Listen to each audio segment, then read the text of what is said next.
آج ماہ رجب کی وہ مبارک چاند رات آ چکی ہے جس کا ہمیں برسوں سے انتظار تھا۔ تمام اہل اسلام کو، مسلمانوں کو ماہ رجب کا مہینہ بہت بہت مبارک ہو۔ اس رات کے 4 رکعت نماز نفل سب سے خاص ہیں اور اس کے ساتھ سورۃ اخلاص ہے۔ یہ جو شخص بھی پڑھتا ہے نا، جو مرد عورت بھی پڑھتا ہے، جو ساری زندگی نہیں مل سکا وہ اسی رات میں اس کو مل جاتا ہے۔ اور پھر اس رات میں تو جو ملتا ہے سو ملتا ہے، پورا سال اس بندے کو ہزاروں نہیں، لاکھوں نہیں، کروڑوں رب کے خزانوں سے ملتے رہتے ہیں۔ اس لیے اگر آپ نے ابھی تک اپنی زندگی میں یہ 4 رکعت نماز نفل اور سورۃ اخلاص اس رات میں نہیں پڑھی تو پھر ایک مرتبہ زندگی میں اس کو پڑھ کے دیکھیں، تمہاری زندگی بدل جائے گی، تمہارے حالات بدل جائیں گے، اور جو ساری زندگی نہیں مل سکا تمہیں اسی رات میں مل جائے گا۔ اس لیے دوستو، اس لمحے سے فائدہ اٹھا لیں، اس کی برکتیں حاصل کر لیں، اور یہ مبارک گھڑیاں بار بار نصیب نہیں ہوتی۔ آج اللہ نے ہمیں یہ عطا کی ہیں تو ہمیں چاہیے ہم اس سے مستفیض ہو سکیں، ہم اس کی برکتیں حاصل کر سکیں، کیونکہ یہ وہ مہینہ ہے جس کے بارے میں میرے آقا نے فرمایا کہ رجب یہ اللہ کا مہینہ ہے۔ اللہ کے مہینے میں اللہ سے مانگنا یہ اللہ کے بندوں کا کام ہے۔ اس لیے میں کہتا ہوں وہ لوگ بڑی قسمت والے ہیں، وہ بڑے مقدر والے ہیں جو اس رات میں یہ نوافل پڑھتے ہیں اور اللہ کی بارگاہ سے اپنی من چاہی مرادیں حاصل کر لیتے ہیں۔ اس لیے دوستو، اب آپ نے کیا کیا پڑھنا ہے، یہ نوافل کی نیت کیسے کرنی ہے، یہ کس طرح پڑھنے ہیں، اس کی مکمل تفصیل میں آپ کو اس ویڈیو کے اندر بتاؤں گا۔ آپ اس کو مکمل سنیے گا تاکہ آپ کو اس سے فائدہ ہو۔ اس لیے کہ جس کی خواہش، جو حاجت ہے، جو ارادہ ہے، وہ اس نیت کے ساتھ یہ نفل پڑھ لے تو نفل پڑھنے کے بعد اپنی جگہ سے اٹھنے سے پہلے اللہ اس کی ہر حاجت کو پورا فرما دیتا ہے، اللہ اس کی ہر دعا کو قبول فرما لیتا ہے۔ اس لیے اب آپ نے کرنا کیا ہے، رات کو اس کا وقت پہلے سن لیں، اس کی نیت، وقت اور طریقہ، یہ 3 چیزیں بڑی اہم ہیں، اور ان کے پڑھنے کے بعد جو وظیفہ آپ نے پڑھنا ہے، جو عمل آپ نے کرنا ہے، وہ اس رات کا سب سے مجرب اور سب سے طاقتور عمل ہے، سب سے بڑا وظیفہ ہے جو آپ نے پڑھنا ہے۔ اب آپ نے سب سے پہلے آپ نے اس رات کو سمجھنا ہے کہ مغرب کی نماز سے لے کر، جب مغرب کی نماز ہو جائے نا، اس کے بعد سے لے کر فجر کی آذان آنے سے پہلے تک، یہ جو اس کے درمیان میں وقت ہے نا، یہ ساری کی ساری یہ رات ہے۔ اب اس پوری رات میں جب چاہیں، جس وقت چاہیں، 10 بجے، 9 بجے، 11 بجے، 12 بجے، 1، 2، 3، جس وقت چاہیں آپ اس کو پڑھ سکتے ہیں۔ یہ عمل کا طریقہ اور ترتیب ہے۔ دیکھیں، جو مغرب کا وقت شروع ہو رہا ہے نا پاکستانی روٹین کے مطابق، یہ تقریباً 5:15 بجے کے بعد سے آپ جب چاہیں یہ نوافل پڑھ لیں، لیکن پہلے مغرب کی نماز کے بعد یہ بات میں نے جو آسان لفظوں میں آپ کو سمجھائی ہے، بس اس پر آپ نے عمل کرنا ہے۔ دیکھیں، کچھ لوگ نئے بھی اس چینل پہ ہوتے ہیں جن کو یہ ساری باتیں الف با کر کے سمجھانی پڑتی ہیں، اور کچھ پرانے، کچھ سمجھدار بھی لوگ ہوتے ہیں، وہ پھر کہتے ہیں کہ آپ ایک بات کو 2-3 مرتبہ مختلف طریقے سے بتا رہے ہوتے ہیں، تو اس میں ہر ایک کو سمجھانے کی کوشش کی گئی ہوتی ہے۔ دیکھیں، آپ لوگ بہت سمجھدار ہیں، بہت اچھے ہیں، بہت پڑھے لکھے ہیں، لیکن میری کوشش ہوتی ہے، کچھ ایسے احباب ہیں جو پھر کمنٹ میں پوچھتے ہیں، میں ان کی اس پریشانی سے ان کو بچانے کے لیے یہ ساری چیزیں واضح طور پہ کھول کھول کے بتاتا ہوں۔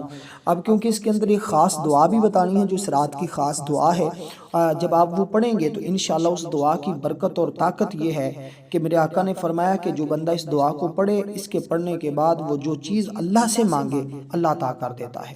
تو وہ دعا بھی آپ کو بتاؤں گا۔ تو اب آپ نے سب سے پہلے وقت سمجھ لیا، اب اس کے بعد اس کی نیت کو ہم سمجھتے ہیں، پھر یہ طریقہ۔ دیکھیں، یہ نماز اللہ تعالیٰ کو بڑی پسند ہے، آپ یوں سمجھیں کہ یہ اللہ کی پسندیدہ نماز ہے، اور جب کوئی بندہ پڑھے گا تو اللہ تعالیٰ اسے اپنا پسندیدہ بندہ بنا لے گا۔ اب جو اللہ کا پسندیدہ بندہ بننا چاہتا ہے تو وہ تو اس نماز کو ہر حال میں پڑھے گا نا۔ تو اس لیے اگر آپ چاہتے ہیں کہ اللہ تعالیٰ کے دوست بن جائیں، اللہ تعالیٰ سے اپنی حاجتیں پوری کروا لیں، اللہ کا فضل حاصل کر لیں، اللہ کی رحمت حاصل کر لیں، تو پھر آپ جلدی کریں، دیر نہ کریں، پھر جلدی سے اس عمل کو پڑھ لیں۔ تو دیکھیں، گناہوں کی بخشش کا ذریعہ ہے یہ، اور گناہوں کی بخشش کے ساتھ یہ گناہوں کو مٹا دیتے ہیں۔ یہ نوافل جو آپ پڑھیں گے، جو نماز پڑھیں گے، اس سے اللہ پاک تمہارے گناہوں کو مٹا دے گا، نیک اعمال کی توفیق تمہیں ملے گی، اور جس سے تم جہنم سے نجات حاصل کر لو گے، اللہ کی رضا اور قربت تمہیں نصیب ہوگی۔ تو اللہ کی رضا کا یہ بہترین ذریعہ ہے، اس سے اللہ کا قرب حاصل ہوتا ہے، اور دنیا اور آخرت میں تمہیں کامیابیاں ملتی ہیں، کفایت کر جاتی ہیں یہ نماز تمہیں۔ اس لیے یہ جسمانی روحانی شفا ہے، یہ تمام جسمانی بیماریوں سے شفا کا ذریعہ ہے۔ یہ پڑھنے سے ایمان کی بھی حفاظت ہوتی ہے، جان کی بھی حفاظت ہوتی ہے، اس کے ساتھ ساتھ اور بہت سارے انعامات بندے کو ملتے رہتے ہیں۔ اب آپ نے نیت کرنی ہے 2 رکعتیں کی، یعنی 2 سلاموں میں 4 نفل آپ نے پڑھنے ہیں۔ پہلے 2 کی نیت آپ نے کرنی۔ دیکھیں اللہ پاک کا بڑا احسان عظیم ہے کہ جس نے ہمیں اپنے بندوں پر لطف و کرم کرتے ہوئے فرض کے ساتھ نوافل کے ذریعے اپنا قرب عطا کرنے کا ذریعہ بنایا ہے۔ رب کائنات ارشاد فرماتا ہے، اور روزے والے روزے والیاں اپنی پارسائی نگاہیں رکھنے والے، پاک نگاہیں رکھنے والے اور نگاہ رکھنے والیوں، اللہ کو بہت یاد کرنے والے اور یاد کرنے والیاں، ان سب کے لیے اللہ تعالیٰ نے بخشش اور بڑا ثواب تیار رکھا ہے۔ یہ سورۃ احزاب کی آیہ مقدسہ ہے۔ تاجدار کائنات آقا علیہ الصلوۃ والسلام نے فرمایا، جس نے ثواب کی امید رکھتے ہوئے ایک نفل بھی پڑھانا، اللہ پاک اسے دوزخ سے 40 سال کا فاصلہ دور فرما دے گا، یعنی کہ اس کے درمیان اتنی بڑی خندق ہوگی کہ 40 سال کے فاصلہ سے اس کو دور کر دیا جائے گا۔ یعنی جو شخص نفلی روزے رکھنے والا ہے اور نوافل ادا کرنے والا ہے، نماز پڑھنے والا ہے، یہ انعامات، یہ برکتیں اس بندے کے لیے ہوں گی۔ اس لیے اس مہینے میں نفل نماز پڑھنا اور روزے رکھنا یہ بڑی فضیلت والی باتیں ہیں۔ تو یہ اس کی بہت زیادہ فضیلت اور بہت زیادہ عظمت ہے، اس کی بہت زیادہ شان ہے۔ اب آپ نے دوستو اس ترتیب کے ساتھ پہلے 2 رکعت جو نماز نفل پڑھنے ہیں، یہ آپ نے توبہ کی نیت سے پڑھنے ہیں۔ 2 رکعت نماز نفل صلاۃ التوبہ، بندگی اللہ تعالیٰ کی، منہ طرف خانہ کعبہ کے، اللہ اکبر، آپ نے اس ترتیب کے ساتھ یہ نوافل 2 نیت کرنی ہے۔ یا میں نیت آپ کو بتا دی، 2 رکعت نماز نفل صلاۃ التوبہ، بندگی اللہ تعالیٰ کی، منہ طرف خانہ کعبہ کے، اللہ اکبر کہہ کے آپ نے کانوں کو ہاتھ لگا لینے ہیں۔ اب دیکھیں میں ایک چیز آپ کو بالکل واضح طور پہ سمجھاتا جا رہا ہوں، آپ نے سنتے جانا ہے، سمجھتے بھی جانا ہے، اس کو یاد بھی کرتے جانا ہے۔ اس میں یاد کرنے والی کیا چیزیں ہوں گی؟ بس آپ نے تعداد کا خاص خیال رکھنا ہے، جو رکعتوں کے اندر تعداد بتائی جائے گی نا، اس تعداد میں آپ نے کمی پیشی نہیں کرنی، نہ اضافہ کرنا ہے نہ کمی کرنی ہے، آپ نے بالکل اسی تعداد کے برابر ہی پڑھنا ہوگا جو تعداد آپ کو بتائی جائے۔ حدیث مبارکہ میں حضرت ابو ہریرہ رضی اللہ تعالیٰ عنہ بیان کرتے ہیں، حضور علیہ الصلوۃ والسلام نے فرمایا، اللہ پاک فرمایا، جو میرے کسی ولی سے دشمنی کرے، اس سے میں نے لڑائی کا اعلان کر دیا، جنگ کا اعلان کر دیا۔ جو رب میرا بندہ جن چیزوں کے ذریعے میرا قرب چاہتا ہے، ان میں مجھے سب سے زیادہ فرائض محبوب ہیں، اور نوافل کے ذریعے قرب حاصل کرتا رہتا ہے، یہاں تک کہ میں اسے اپنا محبوب بنا لیتا ہوں۔ اگر وہ مجھ سے سوال کرے تو ضرور پورا کر دیتا ہوں، پناہ مانگے تو ضرور پناہ دیتا ہوں۔ اس لیے آج جو بندہ اس کو پڑھ کر اللہ سے رزق مانگے تو اللہ رزق عطا فرما دیتا ہے، اولاد مانگے تو اللہ اولاد عطا کر دیتا ہے، قرضے سے نجات مانگے تو اللہ قرضے سے نجات عطا کر دیتا ہے، شفا مانگے تو رب کائنات اس کو شفا عطا فرما دیتا ہے۔ الغرض جو کچھ وہ مانگتا جاتا ہے، اللہ پاک اپنے بندے کو عطا فرماتا چلا جاتا ہے۔ تو یہ ایک بڑا بہترین ذریعہ ہے، ایک بہت بڑا طریقہ ہے، جس پر عمل کر کے لوگ جو ہیں وہ اپنی برکتیں اور رحمتیں اللہ تعالیٰ کی حاصل کرتے ہیں۔ حضرت صلح بن عشیم رحمۃ اللہ علیہ ساری رات نماز پڑھتے تھے، ساری کا وقت ہوتا، اللہ پاک کی بارگاہ میں عرض کرتے، الہی میرے جیسا آدمی جنت کیسے مانگ سکتا ہے، لیکن تو اپنی رحمت سے مجھے جہنم سے پناہ عطا فرما۔ اللہ پاک کی ان پر رحمت ہو، ان کے صدقے ہماری مغفرت ہو، آمین بجاہ النبیین۔ تو دوستو اس لیے تیرے خوف سے، تیرے ڈر سے ہمیشہ میں تھر تھرا رہوں، کانپتا یا الہی۔ تو یہ ہماری دعا ہے کہ ہمیشہ ہمارے دلوں میں اللہ کا خوف رہے۔ تو اب دوستو آپ نے 2 رکعتوں کی نیت سن لی۔ اب پہلی رکعت کے اندر آپ نے سبحانک اللہ یعنی ثنا پڑھی، پھر سورۃ الفاتحہ پڑھی، سورۃ الفاتحہ کے بعد آپ نے سورۃ اخلاص کو پڑھنا ہے، قل هو اللہ احد اللہ الصمد۔ اس کو آپ نے 11 بار پہلی رکعت میں پڑھنا ہے۔ یہ ترتیب جو میں آپ کو عرض کر رہا ہوں، اس پر آپ نے توجہ دینی ہے، دھیان دینا ہے، اس کو سمجھنا ہے۔ بڑی اہم بات میں آپ کو بتا رہا ہوں، اس کو ایسے نہ لینا کہ یہ کیا بات ہوئی، یہ بالکل مختصر عمل نہیں، آپ کو دیکھے کچھ پانے کے لیے کچھ کرنا پڑتا ہے، یہ عام ہماری بات بھی ہوتی ہے روٹین میں کہ کچھ کریں گے تو بھی کچھ حاصل ہوگا، ہاتھ پہ ہاتھ رکھ کے نہ بیٹھیں۔ اس عمل 2 رکعت نماز نفل کے بعد کچھ چیزیں بھی آپ نے پڑھنی ہوں گی، جس کے ذریعے کہتے ہیں اگر سمندر کی جھاگ کے برابر بھی گناہ ہوں تو اللہ تعالیٰ معاف فرما دیتا ہے۔ اس لیے آپ چاہتے ہیں کہ اللہ تعالیٰ گناہوں کو معاف فرما دے، اللہ تعالیٰ کا کرم ہو، اللہ کا فضل ہو، تو پھر دوستو آپ نے اس ترتیب کے ساتھ ہے ضرور بضرور آپ نے یہ کام کرنا ہوگا تاکہ آپ کو اللہ تعالیٰ کی یہ ساری نعمتیں سے نوازا جائے۔ اب دیکھیں یہ تعداد کیوں مقرر کی گئی ہے، یہ جو تعداد میں نے آپ کے سامنے ذکر کی یہ کیوں مقرر کی گئی ہے؟ تو اس مہینے میں نا پہلے دن کا روزہ رکھنا یعنی یکم رجب کا روزہ رکھنا یہ 3 سال کے گناہوں کا کفارہ ہے، دوسرے دن کا روزہ رکھنا یہ 2 سال کے گناہوں کا کفارہ ہے، اور تیسرے دن کا روزہ رکھنا یہ 1 سال کے گناہوں کا کفارہ۔ اس کے بعد جتنے بھی روزے ہیں وہ بندہ رکھے، ایک روزہ رکھے تو 1 مہینے کے گناہوں کا کفارہ ہے۔ تو یہ اس مہینے کے عظمت اور فضیلت، اور اس میں 1 نیکی کا ثواب اللہ تعالیٰ 1 نیکی نہیں 70 نیکیوں کے برابر ہے، اور شعبان میں 1 نیکی کا ثواب 7 بدلے 700 نیکیاں ملتی ہیں، رمضان میں 1 نیکی کے بدلے ہزاروں نیکیاں ملتی ہیں۔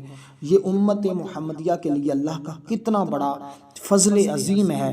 تو اس لیے دوستو حضرت انس بن مالک رضی اللہ تعالیٰ عنہ سے روایت وہ بیان کرتے ہیں حضرت معاذ بن جبل رضی اللہ تعالیٰ عنہ کو ملا اور میں نے عرض کیا معاذ آپ کہاں سے آ رہے ہیں؟ انہوں نے فرمایا میں رسول پاک صلی اللہ علیہ وسلم کی بارگاہ سے آ رہا ہوں۔ عرض کیا آپ نے رسول پاک صلی اللہ علیہ وسلم سے کیا سنا ہے؟ وہ فرماتے میں نے سنا آپ نے فرمایا جس نے خلوص اور اخلاص کے ساتھ لا الہ الا اللہ کہا وہ جنت میں گیا، اور جس نے رجب میں 1 دن کا روزہ رکھا رب کائنات کی رضا کے لیے وہ جنت میں داخل ہو گیا۔ حضرت انس فرماتے ہیں پھر رسول پاک صلی اللہ علیہ وسلم کی بارگاہ میں حاضر ہوا، میں نے عرض کی یا رسول اللہ میں نے معاذ سے یہ سنا ہے، یہ خبر سنی ہے۔ حضور نے فرمایا کہ معاذ نے جو کہا ہے سچ کہا ہے۔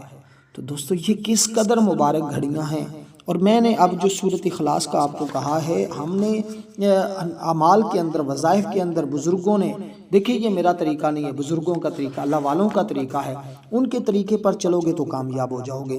اب اس ترتیب کے ساتھ پڑھو گے گناہوں کا تصور کر کے یا اللہ میری زندگی کے گناہ معاف ہو جائیں، تو کیونکہ دیکھیں بیت المقدس میں ایک عورت عبادت کرتی تھی، جب رجب کا مہینہ آتا تو اس ماہ مقدس کی تعظیم کی وجہ سے ہر روز 11 مرتبہ اس سورہ مبارکہ کو پڑھتی تھی، فاخرانہ لباس اتار کر بسیدہ کپڑے پہن لیتی، اور رجب شریف کے مہینے میں بیمار ہوگی۔ اس نے اپنے بیٹے کو وصیت کی کہ مجھے پرانے اور بسیدہ کپڑوں میں دفن کر دینا، میری موت آ جائے گی۔ اس کے بیٹے نے لوگوں کو دکھانے کے لیے والدہ کو بہت عالیشان قسم کے کپڑوں میں کفن دیا۔ اس بیٹے نے ایک رات اپنی ماں کو خواب میں دیکھا، اس نے کہا میرے بیٹے تو نے میری وصیت پر عمل کیوں نہیں کیا؟ میں تجھ پر راضی نہیں ہوں۔ بیٹا پریشان ہو کر بیدار ہو کر اپنی والدہ کی قبر کو کھولا، والدہ کی لاش کو قبر میں نہ پایا، وہ حیران ہوا، چلا چلا کر رونا شروع کر دیا۔ اس دوران غیب سے آواز آئی، آواز سنی اور کہا کہ کیا تو نہیں جانتا جو ہمارے مہینے رجب کا تعظیم اور احترام کرے ہم اسے قبر میں تنہا نہیں چھوڑتے، اپنے ساتھ جنت میں لے جاتے ہیں۔ تو دوستو یہ وہ مہینہ ہے، اس لیے اس مہینے کو سمجھیے گا، ایسے غفلت میں نہ گزاریے گا جیسے باقی مہینے غفلت میں گزار دیتے ہو، تو کیونکہ یہ مہینہ اللہ کا مہینہ ہے۔ شعبان حضور فرماتے میرا مہینہ ہے، رمضان میرے غلاموں کا مہینہ ہے۔ تو حضور کے غلاموں یہ بات سمجھیے گا، اور چاند رات میں ہماری خصوصی دعا ہوگی، جو لوگ دعا میں شامل ہونا چاہتے ہیں 10 بار درود پاک پڑھیں، کمنٹ میں نام لکھیں، انشاءاللہ تعالی ان کو دعا میں شامل کر لیا جائے گا۔ اب پہلی رکعت میں آپ نے اس ترتیب کے ساتھ پڑھا، دوسری رکعت میں آپ نے سورۃ الفاتحہ پڑھنی ہے اور یہ سورہ مبارکہ کو 11 بار پڑھنا ہے۔ اب اس کے بعد آپ نے سلام پھیر دینا ہے، اپنی جگہ پر بیٹھے رہتے یہ چند ایک تسبیحات پڑھنی ہے۔ اس کے بعد دوسرے 2 رکعت نماز نفل آپ نے پڑھنے، 2 رکعت نماز نفل صلاۃ الحاجت۔ اب یہاں اپنی حاجت کو ذہن میں رکھنا ہے، جو بھی آپ کا مقصد ہے، جو بھی آپ کی حاجت ہے، جو بھی آپ کا مقصد، بار بار کہہ رہا ہوں، جو بھی حاجت ہے اس کو ذہن میں رکھنا ہے آپ نے۔ تو اب اس ترتیب کے ساتھ آپ کا عمل جاری اور ساری ہے، اور اس ترتیب کے ساتھ ہی کریں گے تو انشاءاللہ مستفیض ہوں گے اور یہ برکتیں اور رحمتیں حاصل کریں گے، کیونکہ اللہ تعالیٰ جنت میں خاص محل ان لوگوں کو عطا فرمائے گا، خاص انعامات ان کو ملیں گے، کیونکہ جو بندہ 10 بار سورت کو پڑھتا ہے نا، اللہ پاک اس کو جنت میں ایک عالیشان محل عطا فرماتا ہے، اور جو 2 بار پڑھے 20 بار پڑھے اس کو 2 محل، جو 30 بار پڑھے اسے 3 محل۔ حضرت عمر نے عرض کی یا رسول اللہ اس طرح تو ہم بہت سارے محل جنت میں حاصل کر لیں گے۔ حضور نے فرمایا اللہ کے ہاں کسی چیز کی کمی نہیں ہے، جب کوئی بندہ اس کا ہو جاتا ہے تو پھر اللہ تعالیٰ اس کو بھی اس قدر ہی عطا فرماتا ہے۔ اس لیے دوستو بلا شبہ اللہ کے خزانوں میں کوئی کمی نہیں، حقیقت میں کوئی کمی نہیں ہے۔ تو یہ دن، یہ مہینے اللہ تعالیٰ نے حضور کی امت پر خاص کرم کیا ہے کہ ان کو فضیلتیں عطا کی ہیں تاکہ حضور کی امت کے لیے بخشش کا انتظام کیا جا سکے۔ یہ ہماری بخشش کے لیے، ہم جو حضور کے غلام ہیں، جو حضور کے امتی ہیں، یہ ہماری بخشش کے لیے اللہ تعالیٰ نے راہیں کھولی ہیں۔ ہمیں چاہیے ہم ان راہوں پر چل کر ہم جنت حاصل کر سکیں۔ تو آپ نے سب سے پہلے کلمہ طیبہ پڑھنا ہے جس کی تعداد 11 مرتبہ ہے، لا الہ الا اللہ، لا الہ الا اللہ، لا الہ الا اللہ۔ آخری بار پڑھیں تو محمد الرسول اللہ صلی اللہ علیہ وسلم۔ اس کے بعد آپ نے استغفر اللہ ربی من کل ذنب واتوب الیہ، یہ کلمات پڑھنے ہیں۔ ان کو آپ نے 70 مرتبہ پڑھنا ہے۔ اس طرح آپ کے پہلے 2 رکعت نماز نفل مکمل ہو جائیں گے۔ اب دوسرے 2 رکعت آپ نے پڑھنے ہیں۔ اب 2 رکعتوں کی آپ کو امید کرتا ہوں بالکل اچھے طریقے سے سمجھا دیا، نیتیں بھی بتا دی۔ 2 رکعت نماز صلاۃ الحاجت بندگی اللہ تعالیٰ کی منہ طرف خانہ کعبہ کے، اللہ اکبر، یہ دوسرے 2 کی نیت آپ کو عرض کر دی ہے۔ اب اس ترتیب کے ساتھ جب آپ عبادت کریں گے انشاءاللہ تعالیٰ آپ دعائیں دیں گے اور یہ بڑی برکت ان کی آپ کو ملے گی۔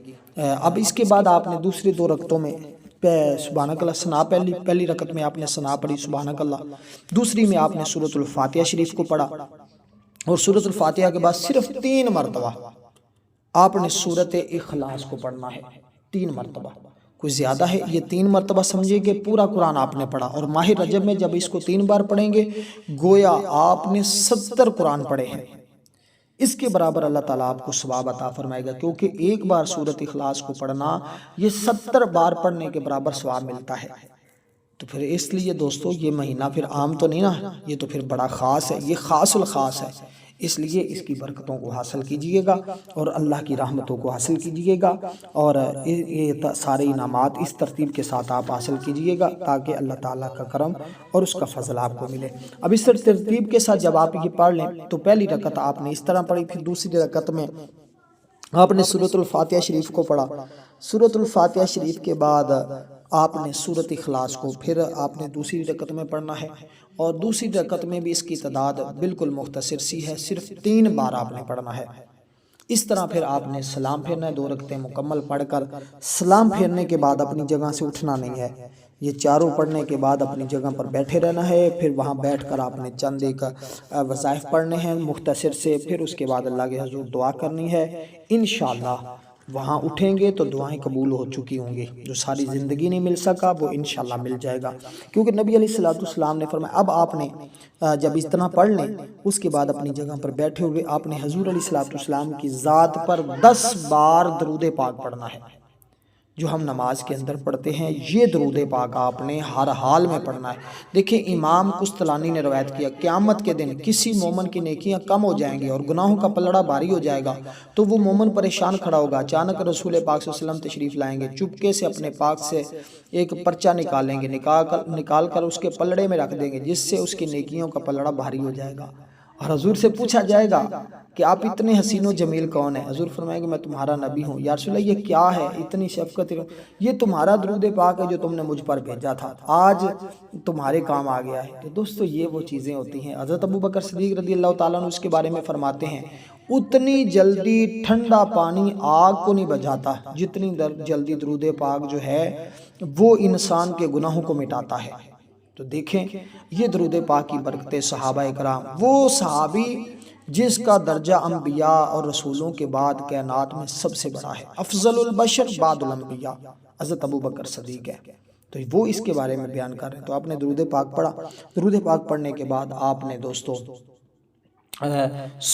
قرآن کریم کی ایک آیہ مقدسہ ہے اس کو آپ نے پڑھنا ہے، تو اس آیہ مقدسہ کے ساتھ ایک اور آپ نے آیہ مقدسہ کا کچھ حصہ پڑھنا ہوگا۔ پہلی آیہ مقدسہ کو 21 بار، دوسری کو بھی آپ نے 21 بار، یہ 2 آیہ مقدسہ آپ نے پڑھنی ہے۔ اس کے بعد اللہ کے حضور دعا کرنی ہے، انشاءاللہ تعالی اللہ آپ کی ہر دعا کو قبول فرمائے گا۔ اب پہلی آیہ مقدسہ جو ہے وہ ہے لا الہ الا انت سبحانک انی کنت من الظالمین۔ اب دوسری جو آیہ مقدسہ ہے وہ ذرا سنیے گا۔ وہ میرے آقا نے ایک صحابی کو بھی بتائی تھی، میرے صحابی کو بھی پڑھتے ہوئے دیکھا تھا آقا علیہ الصلوۃ والسلام نے، اور اس صحابی نے جب پڑھی تو صحابہ کے سامنے حضور نے فخر کیا، فرمایا یہ میرا غلام اب اللہ سے جس چیز کا سوال کرے گا اللہ اس کو عطا فرما دے گا۔ صحابہ نے تعجب کیا، یا رسول اللہ جو بھی مانگے، حضور نے فرمایا جو بھی مانگے۔ اب وہ کون سی ہے؟ وہ آپ نے پڑھنا یا ارحم الراحمین یا ارحم الراحمین یا ارحم الراحمین۔ اس کے بعد ہاتھ اٹھانے، اللہ سے دعا کرنی۔